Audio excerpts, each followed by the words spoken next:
Good evening and welcome to one and all present here. I am Shweta Bagwe, your host for today.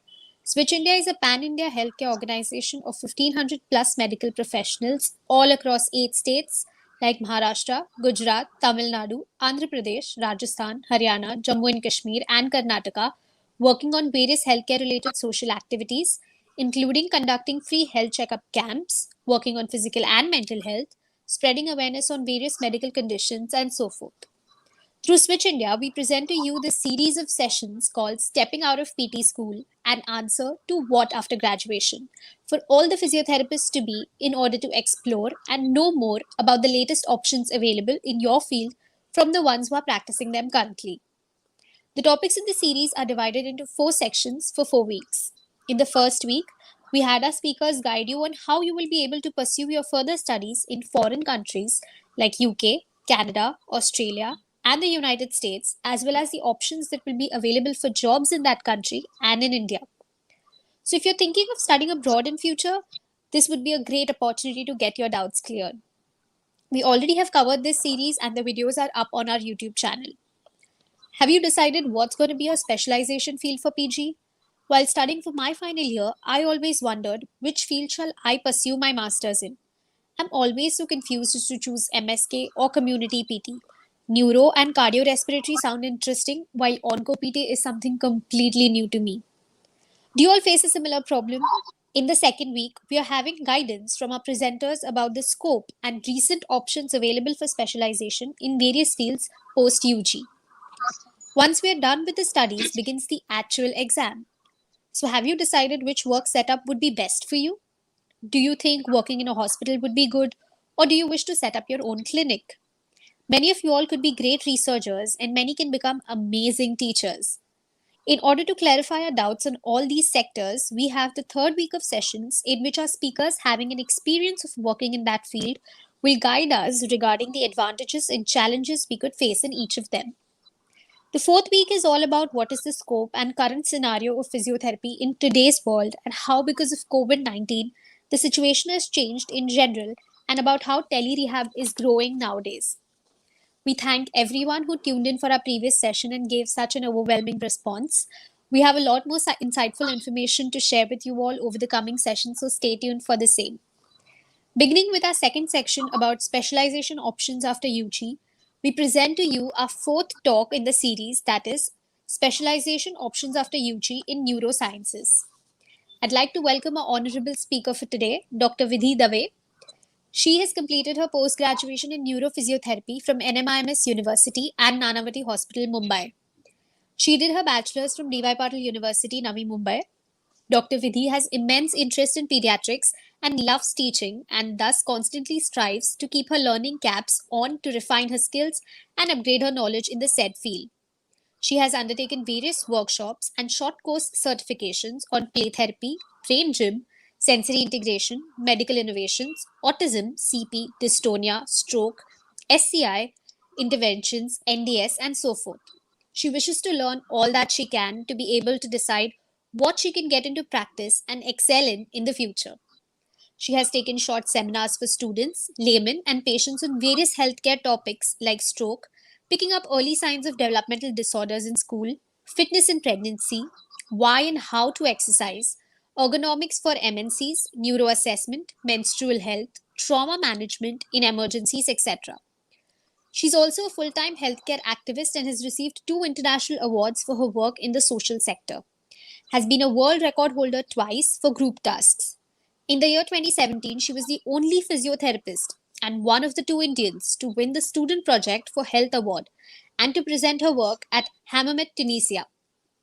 She has worked as a physiotherapist in multiple community health checkup camps in and out of Maharashtra and continues to serve the society while spreading more and more awareness on the field of physiotherapy whenever and wherever possible.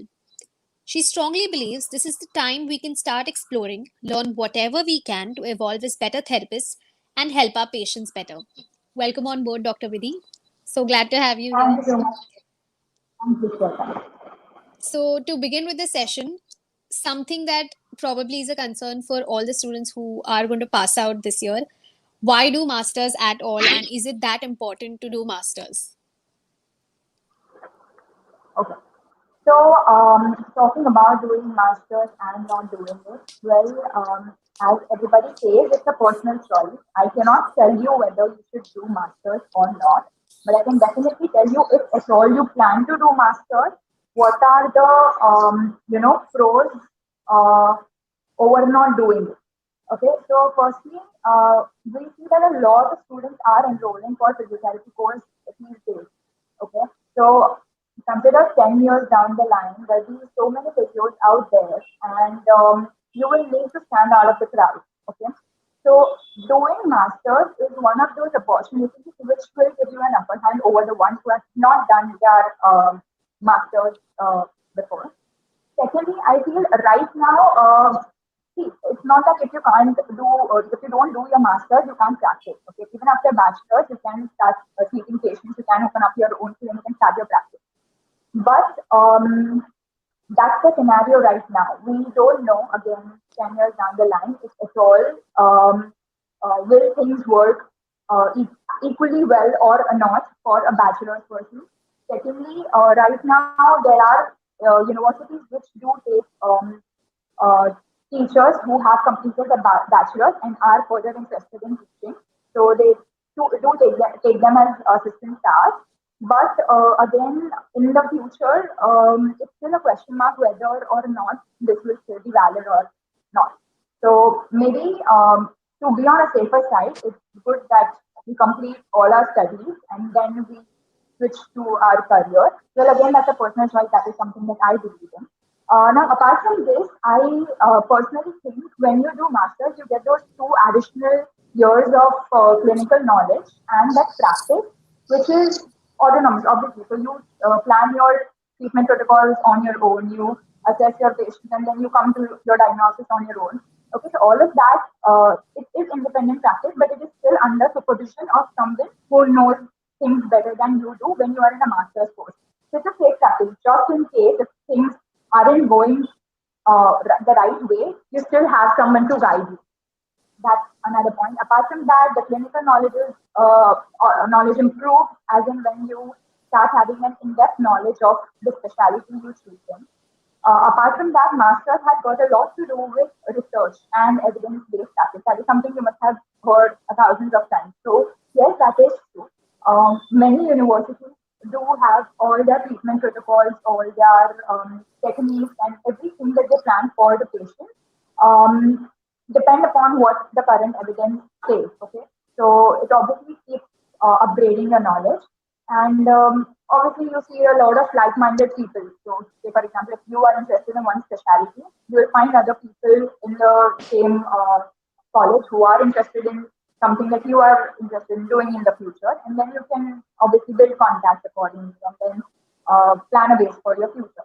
So yeah, I think even when it comes to jobs, obviously entities have an upper hand over the salary uh, base is different for both. So yeah, I obviously think it's a little better if you do masters, but again, it's a personal choice. Okay, so now if we assume that a person wants to do PG, so where and when should he or she look for exams? Okay. So once you start your, or once you're about to complete your internship, there are, since I'm from Maharashtra, I'll be talking about Maharashtra specifically because that is something that I have been through and I can talk about very well. But if you belong to other states, the criteria more or less remains the same. It's just that you have to check the website of your own state. So right now, talking about Maharashtra, there is something called as dnpr.org. So that's the website you're supposed to be checking to check for all the information of the state level entrance exam for getting into PG. Okay, so once you're on the verge of completing your internship, I suggest that you keep an eye on what updates do keep coming on the website. So then you get to know as to what are the dates, what is the application process like, and what are syllabus are they expecting you all to know if you plan to give the entrance exam. So similar stuff. Now that is one. DMER usually is in state level entrance exams. If you're giving those exams, it usually is for the government colleges that you see here. So in Mumbai, there are a few like KEM, Nair, Science, and Kalian Nayasan, and I think there's Chedna. Okay, so KJ Somai also has half deemed and half government. So depending on that, you can depending on how much grades you get, you can choose one of these government colleges, and for that you give MSCC, which is a state level exam. Now, apart from this, a lot of private universities have their own entrance exams. So if you look at colleges like DY Patil or NMIMS University, they have their own entrance exams, and you're supposed to be appearing for those exams to apply for PG in those colleges. So again, if you're looking for private colleges as well, check the individual university website. Third thing, there are also a lot of other exams like so there is AII PMR, there is JIPMER, there is IUPC, if I'm not wrong. So there are these multiple exams which are for admissions in different colleges. So again, if you check that out, you will know which exam can give you admission in which college. So again, all of that you'll have to check on the websites of the names that I just told you. Well, yeah. So basically, these three are the ones that you can check updates about the online entrance exam. Now, if when you're looking at giving an entering into PG, there is a little application process again. So one is you give the exam that they are expecting you to give. Either it could be Maharashtra CC or it could be the university entrance exam. Apart from so that result counts. Apart from that, there will be an application form that has to be downloaded and filled for that particular university. Then you will have to have your degree certificate, which is to be submitted. So many times, degree certificates do come in very late. So they do give you provisional degree certificates, which is still valid as a part of your application process. Then you need to submit your ICC, which is the internship completion certificate. And apart from that, some universities do also expect you to provide a proof of you being a member of some council. So, say for example, AII PMR expects you to give them a proof of you being a member of OTPC council, whereas NMIMS expects you to show a proof of membership of IIT. So accordingly, you'll have to check all the criteria as to what they're expecting, and then you can enroll accordingly. Great, that was a really good piece of information. Now, what are the subjects like when someone comes into PG for neuro? Okay, so almost for all the universities, the pattern more or less remains the same. The first year of your post graduation will contain all the subjects, be whatever your elective be. Okay, so even though I'm a neuro elective, my subjects would include studies on cardiology, MSK, and pediatrics, and blah blah blah. So basically, everything you learn in your first year of PG, that is to bridge the gap of bachelor's to master's, and to fill in whatever information that you should be having to move a step forward in a postgraduate. So that all the subjects are covered in your first year, and that will also include research and biostatics, which is one main core subject of your PG, because you are supposed to be doing your thesis in PG. Apart from that, if you ask me, neuro-specific subjects would obviously include. So it will include a lot about subjects will include about approaches in neurology and neurological. So I'm not telling you the names because the names would differ as per the university, but the content more or less remains the same. So it'll be about the different neurological approaches. It'll be about management after neurosurgical conditions, management after neurological conditions, and motor control and motor learning. So these are four main things that you cover in the second half of your PG, which is the second year. Now, if you ask me about the syllabus of PG will have all your theoretical stuff, plus it will be a lot of clinical duty, so a lot of clinical hours. You will have your thesis, which is a very big chunk of your post-graduation syllabus. Apart from that, some universities also do have some mandatory teaching hours, which is also considered as a part of syllabus. So being a postgraduate, you're supposed to be choosing some topic and then teach your undergrad or whoever. So there are some teaching hours as a part of your syllabus. And apart from that, there are a lot of case presentations that you will also do in your post-graduation. So roughly, I think that sums up how your post-grad studies will be. Okay. Vidhi, there's just sorry to interrupt the flow of the interview, but there are comments that are coming saying that your voice is a little low. So, Oh.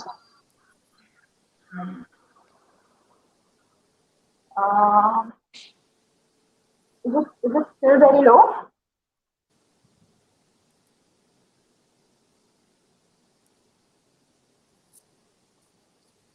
Hello, is it still very low?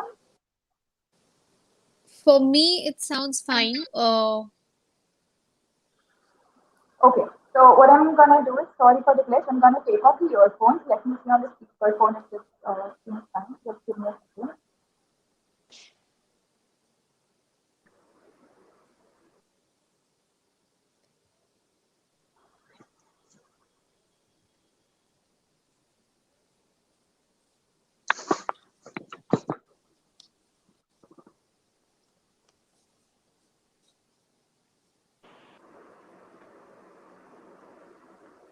Okay, is this better?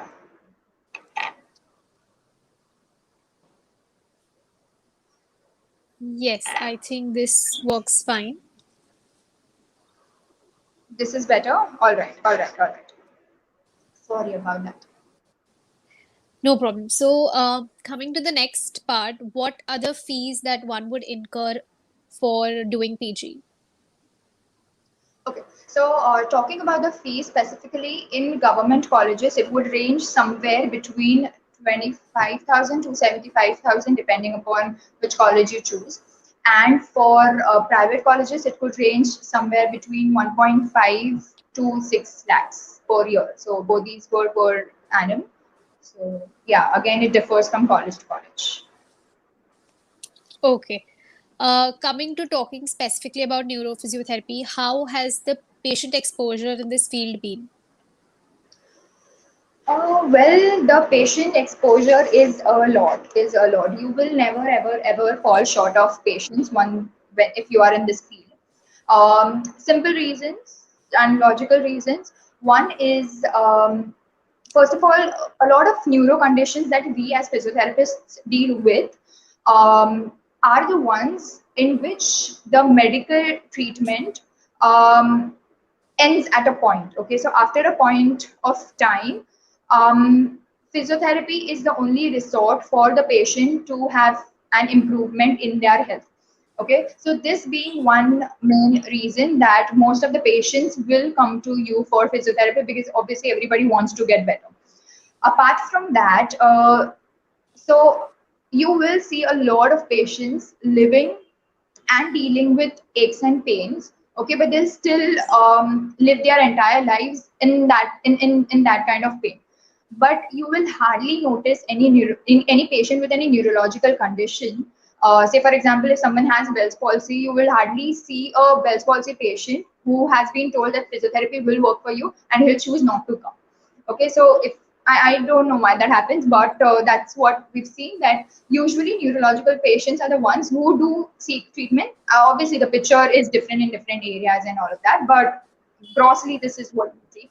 Apart from that, so I do agree that the frequency of the patients would be a little less than what you see in MSK maybe.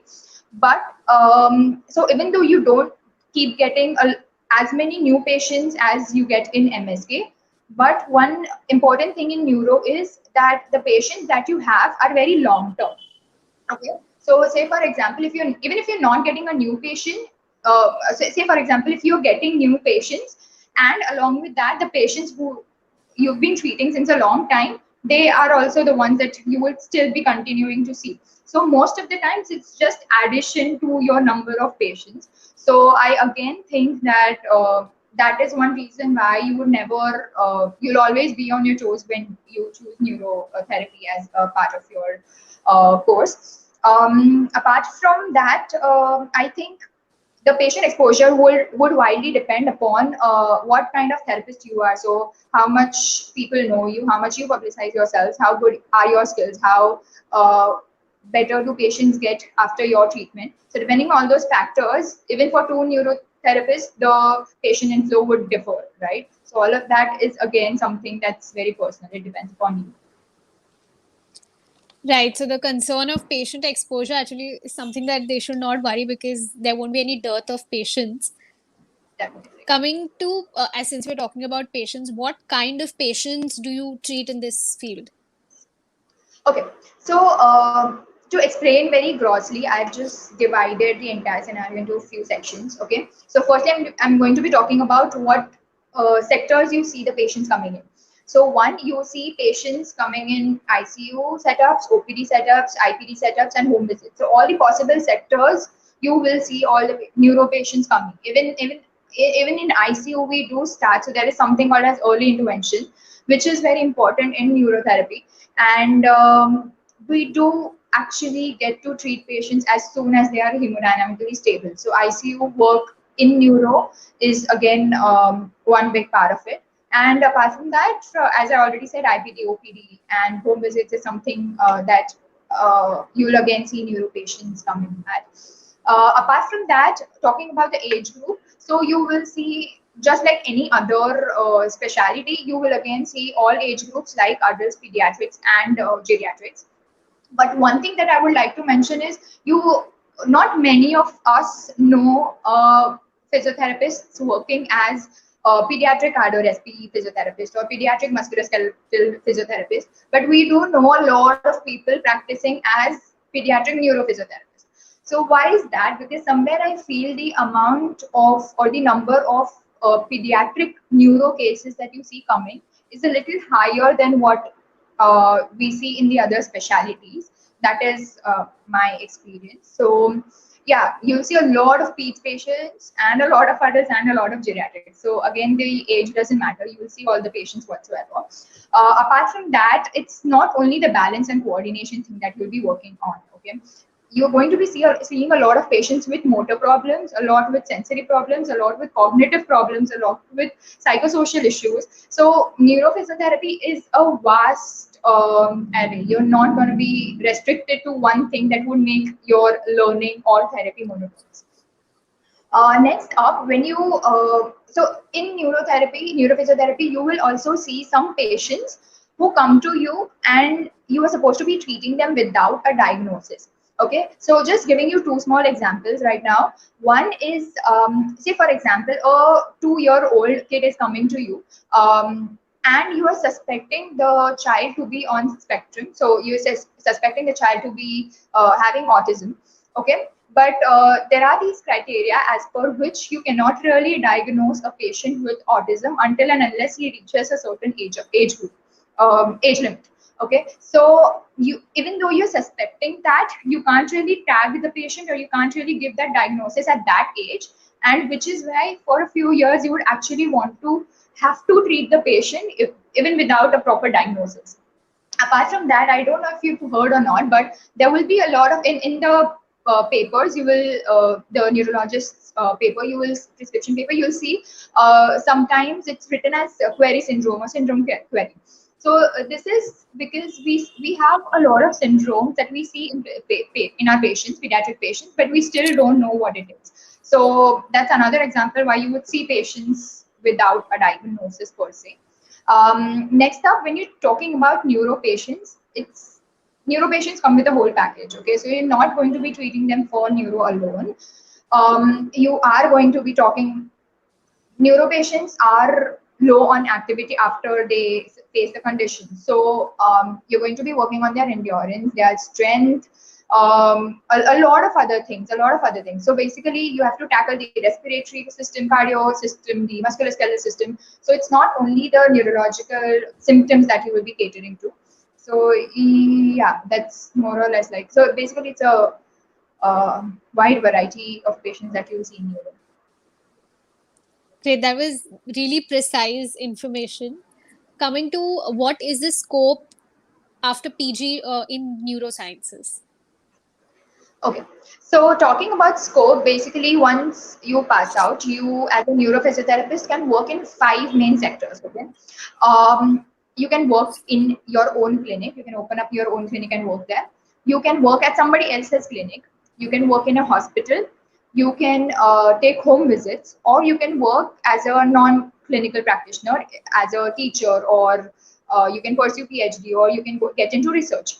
Okay, so I think we do have these next sessions coming up on all these sectors. So I'm not going to be going in a lot of detail because I think those speakers will cover a lot about it. But to roughly tell you all, I'm just going to be enlisting few things that I have noticed. Maybe it might help you all. So if you have your own clinic, first of all, it's a huge investment, and with huge investment there comes a lot of risk.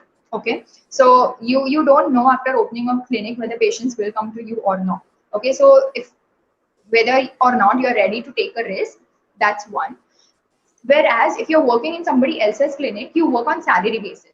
So there the risk is low. Okay. But on the contrary, if you're having your own clinic, the amount of money that you will earn will be a little more than what you would earn as a therapist working in somebody else's clinic. Plus, when you work at your own clinic, okay, it's a lot about self-learning. When you work at somebody else's clinic, you actually get to learn a lot from the seniors working at or the ones who have been working in that field for a long time. When you have your own clinic, it's a huge responsibility because everything that happens, it's on you. So whether or not you're able to wanting to take that responsibility is again an option whether you should be uh, that you should be considering before you open your clinic. Next up, if again, but there's a lot of freedom of practice. Like you don't really have to, follow somebody else's protocol. You can actually work as you want when you have your own clinic in somebody else's clinic. So you see both the pictures. You can either have your own practice, or in some clinics they would expect you to follow their protocols. Similarly, in hospitals, you'll see a similar scenario wherein in some hospitals they give you that freedom of practice. In some hospitals they expect you to follow the protocol that they have set. Again, in hospitals, when you work in a hospital, it's never going to be that you will only see neuro patients. If you're working in a hospital, you are actually going to be seeing all kinds of patients. It's only a few hospitals. If the hospitals have the departments separated, and if you're posted in those departments, if a neuro department you posted in, then probably you will only see a neuro patient. So again, that'll differ from hospital to hospital. Again, talking about pay scale, I think the highest you get is when you are working in your own clinic, then when you are working at somebody else's clinic. And again, the pay scale, I think at the hospitals currently is a little low than what we would expect for ourselves. Apart from that, you can also take home visits, but you can charge as you want. But again, home visits come with a lot of uncertainty. So there will be days when you have patients, there would be some days and weeks when you won't. Okay, again, it's a lot of autonomous practice, and so it's basically like you are your own boss, so you can do stuff, try stuff, and work as you want. And yeah, so that's more or less about it. Great. So there, I feel there's a great amount of scope to look forward to. Coming to, if somebody wants to do their PG in neuro, what characteristics should they have in order to excel in this field? Okay, so when we talk about being a neurophysiotherapist, I think you need to have, so apart from all the general stuff like having an in-depth knowledge of the subject, and good patient handling and all of that, I think being a neurotherapist, you must have really good emotional strength, or at least you must know when and how to control your emotions. Because frankly speaking, when you actually hear and see a lot of neuro patients, you hear a lot about their stories and their struggles after um, they become disabled. So being a doctor, you can't really have tears rolling off your eyes in front of them. So you know when to react what, and that is one big thing that I think is important. Secondly, you must also keep in mind that you have to look at a bigger picture. Okay, it's not only that one patient that you are seeing who's physically who has a physical setback. Okay, when you see a neuro patient, it's a physical setback for the patient, it's an emotional setback for the patient. Financially, it's a huge setback because therapy actually costs good amount of money. It's a social setback because the patient's movement outside reduces. So basically, if you go to see, it's like a whole package wherein the patient has like huge setback in every sector of their life. You have to consider this. Apart from that, it's not only the patient that suffers. One neuro patient in the house and the entire family dynamics change. Whichever house, whichever case you take, it does happen. Okay, so you have to keep all of this in mind and accordingly plan your goals. So you must have that vision that you must keep all these things in mind while setting your goals. Apart from that, I think along with emotional strength, one does need good physical strength. Okay, so it does not matter whether you are thin or short or tiny or whatever. That doesn't matter, but you need to be fit enough to be able to handle the patient well. Okay, because in neuro we deal with a lot of teaching transitions and transfers. When you make the patient walk, at times it does happen that the patient actually puts on the entire weight on you. So you need to be that much capable that you can handle the patient, keeping your safety and the patient safety in mind. So again, that physical strength, I won't say strength, but that fitness should be there. Okay. Apart from that, you need a lot of patience being a neurophysiotherapist because obviously, as I said, it's a long-term therapy. So you need to be sure that you're patient enough. You need to be very creative because you can't really give the same treatment over and over again. The patient might get bored of it and you yourself will get bored of it. So you need to bring in creativity in your therapy. You need to be very calm and composed while dealing with patients who have a lot of behavioral issues and in the kids for that matter who keep throwing tantrums. It's okay, it's a part of their lives. Last, but I think the most important thing is you must have good communication skills.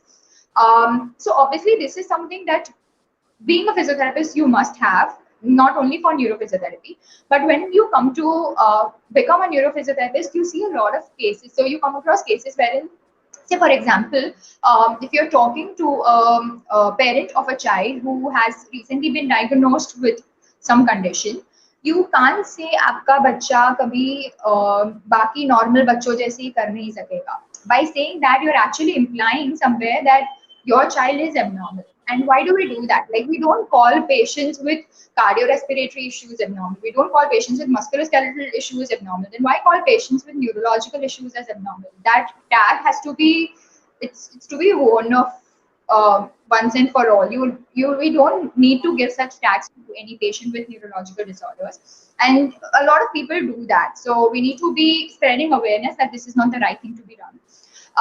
So again, you need to be very cautious as to what words you are choosing. You will come across patients who have a very progressive disorder and eventually how it's going to end. So again, while counseling the patient, you need to be sure of what words you're using such that they understand what you're saying, but at the same time, their sentiments are hurt as least as possible. So yeah, I think these are some pointers that in your practice as neurophysiotherapy, you will see that these are important. Great. Coming to the next question, how is being a neurophysiotherapist different than being specialized in any other field?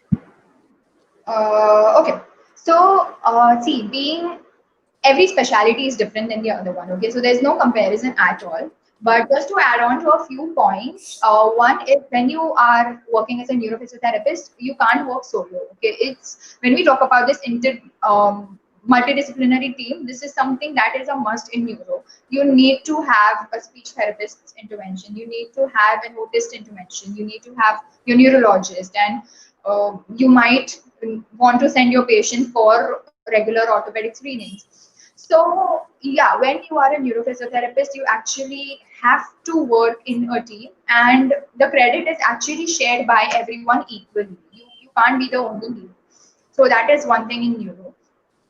Secondly, with neuro, you need a lot of consistency and sustainability. So being a neurophysiotherapist, you yourself will have to see whether or not you can take holidays for yourselves or not. So obviously you can, but there are patients wherein one day of your off can actually increase the spasticity, and the other day when you have to go visit them, it's more efforts from your end. So again, you have to consider basically consistency is one big factor that we need to take care of in neuro patients. Apart from that, we know that since we spend a lot of time with neuro patients, we eventually become friends with them. Okay, so um, obviously they share things with you that they don't with their families, and you actually become good friends with their families as well, because when you go on visits, you are actually meeting them for so many days, like so many months actually. So you do become friends. So you must know where to draw a line and how to maintain a patient-doctor relationship. Like that professionalism must be there at all times. Apart from that, many a times it does happen that while treating patients, you do come in close proximity with the patient. So you need to take care of your comfort level, your safety, and the patient's safety. And keeping all these things in mind, you need to continue whatever your work is. Apart from that, so quickly two small examples. One is I would like to talk about one patient, that a stroke patient that I was seeing, and I knew that the patient had potential, that she could actually walk down her building, which she hadn't done in past 6 months. Okay, and I knew that okay, she could do it, and I really tried to counsel her, and I started giving her therapy with that goal in mind. But one fine day, she tells me it's okay if I don't walk. I don't want to walk. You just make me so much able that I'm able to stand and make chapatis. And I am like, you can do so much better. So I went into an introspection, and then I figured that no matter what I think is important for the patient needs this. Maybe this is the most important thing for her. And so I had to change the goal and work towards it. Obviously, we would be coming to something as walking later, but maybe if the patient wants this, that would be my main chunk of treatment. Apart from that, there will be in neuro, patients will treat you a lot. So if you see 10 cases, every stroke patient will be different. If you see 10 patients with autism, every patient will be different. You can't really say. So I'd heard this in one of the conferences I had attended, and it's hit me very hard. They say if you have seen one patient with autism, you have actually seen only one patient with autism. You haven't seen autism yet. Okay, but that's a true thing. So patients do teach you a lot. So to give you another example, one of my patients who recovered from stroke, so right now he's able to do everything, every activity you tell him, from the most easiest to the most difficult, the most finest of activities, he's able to do everything independently. But now he comes up and tells me, he basically was a delivery man. He used to go travel on the cycle, and he told me that cycling is my passion, teach me how to cycle again. And I'm like, okay, I haven't really done this for any of my patients before. So I actually had to go back and study it myself as to what all I need to do to make things work out for a patient, to teach him how to cycle and stuff. So yeah, I learned from my patients, and I think that is something that you've seen with a lot of neuro patients. That is great. A lot of learning is what this is a field where patients learn from us and we as well learn from them. That is great. What are the challenges that one can expect in this field? So again, it's emotional turmoil. It's if you are not using the techniques of transferring and all of that correctly, then a lot of aches and pains and a lot of backaches for you. A lot of monotonicity in the treatment may come in if you are not being creative. And yeah, so all of this can be tackled, but these are some of the challenges that I can think on the top of my head right now. Okay. How has people's perception been of this specialty? Okay. So I personally feel other specialists like the neurologists, the neurosurgeons, the other doctors, they do have immense respect for neurophysiotherapists wherever you go. Like in my practice, I have seen them respecting you because they know what you are capable of doing. So at times it also happens, I've seen like we do talk to neurologists while treat after a session, and we tell them, okay, the tone maybe since past few weeks have been seeing the tone is too high, maybe you would want to modulate your or reduce the dosage of Baclo and baclofen, and you would want to alter the tone again, so then I can maybe work with my therapy well. So all of this you do discuss with them. You discuss with your orthotist as to what modifications you would want in that for that specific patient. And I think people do listen to you. So that's from my experience, and I think they do respect you. That works well. Patient perception, I think the patients also do respect you a lot, because after a point of time they see them doing things that they couldn't do on their own because of your time and efforts and knowledge. So I think eventually they do start respecting you. This is for the ones who are not aware, but the ones who are aware, I think they give you all that respect you need from the very beginning. Okay, that's a really positive affirmation. And for all the fresh graduates now, what should one look while selecting a college for PG? Okay, so I think it would be very wrong if I tell you which college you should be taking for your PG, because then that would be as per my experience and my perception. My experience, something that I felt good could be bad for someone else. Something that's bad for me could be good for you. So I mean, it wouldn't be fair if I tell you all which college to choose. But something that I tell my juniors always, and I think it helps. So this was just a very short exercise that I'm asking you all to do, and I would really want if all of you can do it before you choose your college of PG. Okay, so maybe just take a page, okay, and on top of it, write down what are your demands or what are your expectations from a post-graduation college. So say, for example, I want you might want to talk about travel, how far it is. You might want to consider the fees. You might want to consider the teaching staff, how much is the patient exposure, how is the research there, and how is the teaching faculty. Okay, so maybe consider all of this on one page, so and prioritize it. Okay, so maybe you can say travel one. So I do not want to go to a very far college. I'm okay if the patient exposure is not that good and all of that, so that comes lower in your priority list. Okay, so actually prioritize what you want, what are you looking for in your college of post graduation. Okay, and after that start calling all the people from different colleges and do what you guys have already been doing. So everybody calls and talks to their seniors, and I think that actually makes you land up in all the more confusion, because then everybody gives you different views. So I personally feel make your list first and then talk to people and then ask them about these pointers. Okay, in your college, how is the travel, how is the patient exposure, how is the teaching faculty, how is the research, and blah blah blah. So accordingly you get an idea of what is there in which college and what is not there. Then you can actually tick mark and you can see, okay, these are my criteria and this college actually has all of what I was looking for. So maybe that's the right college for me to choose. So I think this way it will be a little more better for you. I mean, it's better to take your own decision rather than relying on somebody else's instinct. So I think this is something that could work well for you while choosing college for post graduation. That is a great idea that you've given us. Any additional courses or workshops that you would suggest one that would help one in this field?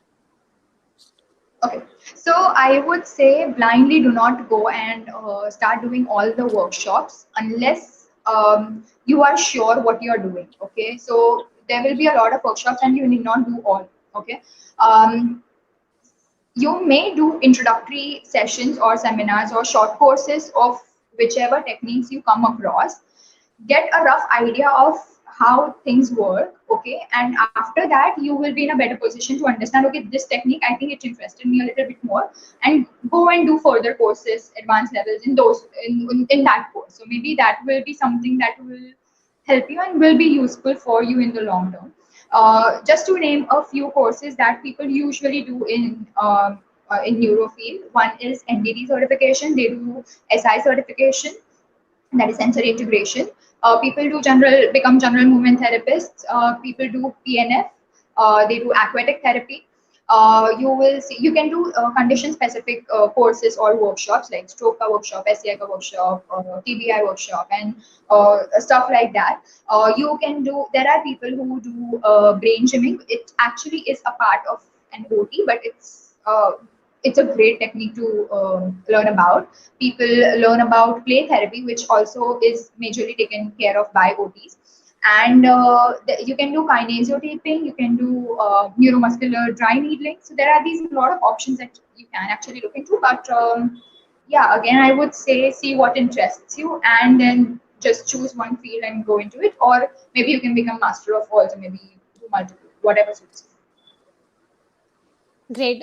Coming to the end of our session, we all would love to know your experience and your story of why did you choose neurosciences is your field. Okay. So since I know I've taken a lot of time for this session today, I'm quickly going to be wrapping it up by talking about my experience as a neurophysiotherapist. So while again a similar story of what one of the earlier speakers had, I actually in the third year itself we had a subject on neurology, and it interested me so much. Like I was so fascinated by the way the brain works and how the nervous system works, and it still amazes me like how much ever you study neuro, I can never get bored of neuro. How much ever you study it, there will still be questions unanswered. So I think that it has a lot of curiosity to be instigated in it. So I think I absolutely loved it, and I was pretty sure by the end of third year only that okay, neuro it is for me. Apart from that, like talking about the experience as of now, I think I am super happy and super satisfied with what I've chosen for myself. Obviously, there's a long way to go. I have to learn a lot, I have to do a lot, and there are a lot of things. Just a second.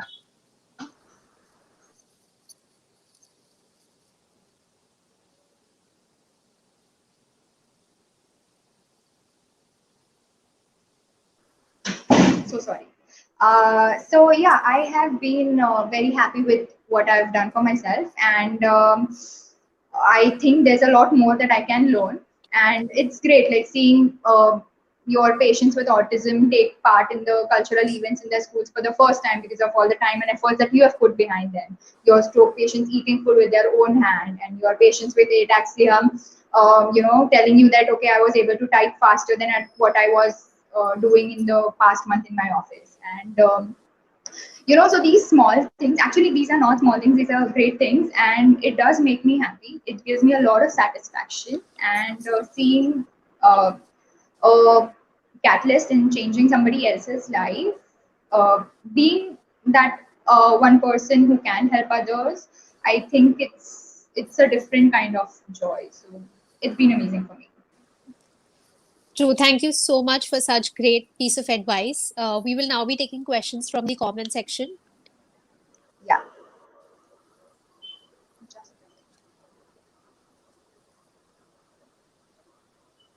oh.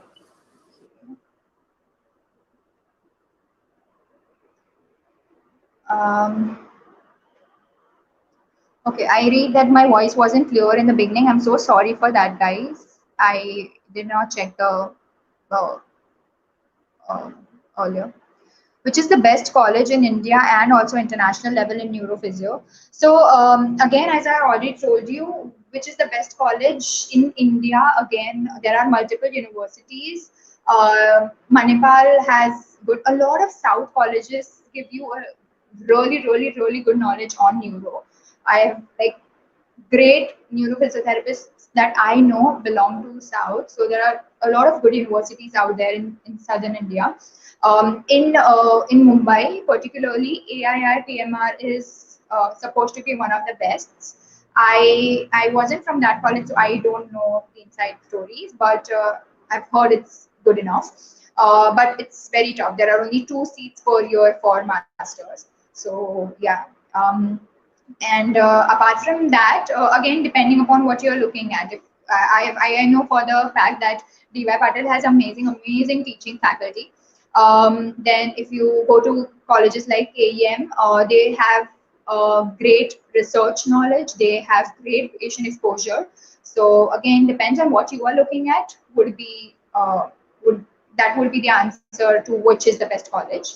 And talking about colleges internationally, I don't think I'm the best person to talk about it because I know a few, and being like with that little knowledge, I do not want to tell you that this is the best college because I know only those universities. So I think there have been sessions in the past which have in which people from other countries have covered about physiotherapy in those countries. So maybe you can put up a question in that comment section and ask for that respective country which is a good college, and maybe they can answer better because they would have like the wholesome picture about that country. Can you legally treat patients with non-neurological impairments if you have your own clinic as a neurophysiotherapist? Yeah, so there is nothing like illegal treating patients with other specialty. Okay, once you are a bachelor's, once you have passed out your bachelor's, you are actually eligible to treat patients of all the systems of all fields. Okay, so there is no line drawn as to which patients you can't see. It's just that being a neurophysiotherapist, you will be able to treat neuro patients a little better than, obviously, with practice a lot better than what the people in other specialties do. But there's no hard and fast rule that, okay, you can't treat other patients or anything of that sort. No. Do you treat headache cases? These days, we find a lot of people complaining headaches. So yeah, depending. So I am not sure if you know a lot about headache. Actually, has a lot of knowledge and theory behind it. There are a lot of cervicogenic headaches. There are a lot of other neurological conditions which do present as do give you headache as one of the primary symptoms. So yes, again, treating headache is a symptom. Okay, so you need to identify what is the cause. If the cause lies in the neurological sector, then maybe you would be able to treat that person better. If it is a cervicogenic cause, or if it's got something to deal with the musculoskeletal alignment or problems with that is leading to the headache, then maybe the MSK ones would be able to treat it better. But if you know things about it, you as a physiotherapist can treat headaches depending on what cause it is. Okay? After MPT neuro, work as a electrophysio in neurophysician clinic for electrical diagnosis like NCVSD and other examination? Just a second, I'm gonna reread that question. MPT neuro, we can work as. Okay, so I am not sure what is electrophysio. I haven't heard it. If there's something of that sort, maybe I'm not aware of it. But if you're talking about conducting the tests like NCD, EMG, and all of that, then no, we are not equipped to do so. So there is a separate course in it. I have forgotten the name, but maybe I'll just find it out and put it up in the comment section again. So maybe you can check out later and see what it is. But no, as a physiotherapist, you are not. That is not what our course is for. We do not perform NCVs and EMGs and such diagnostic tests on our own. There's a different specialty that does that. From which college you are passed out? Okay, so I did my undergraduation from D.Y. Patil in Navi Mumbai, and I did my post graduation from NMIMS University, which is associated with Nanavati Hospital. So thank you, Seema, Kiran, Raj, Pooja, for putting up your questions, and sorry other guys about my voice issue in the beginning. Maybe I'll just wait for a few more seconds. If anybody has any question to be that you want me to answer, you can maybe put it up in the question section, and or else we'll call it off. Shweta, have I missed out on anything?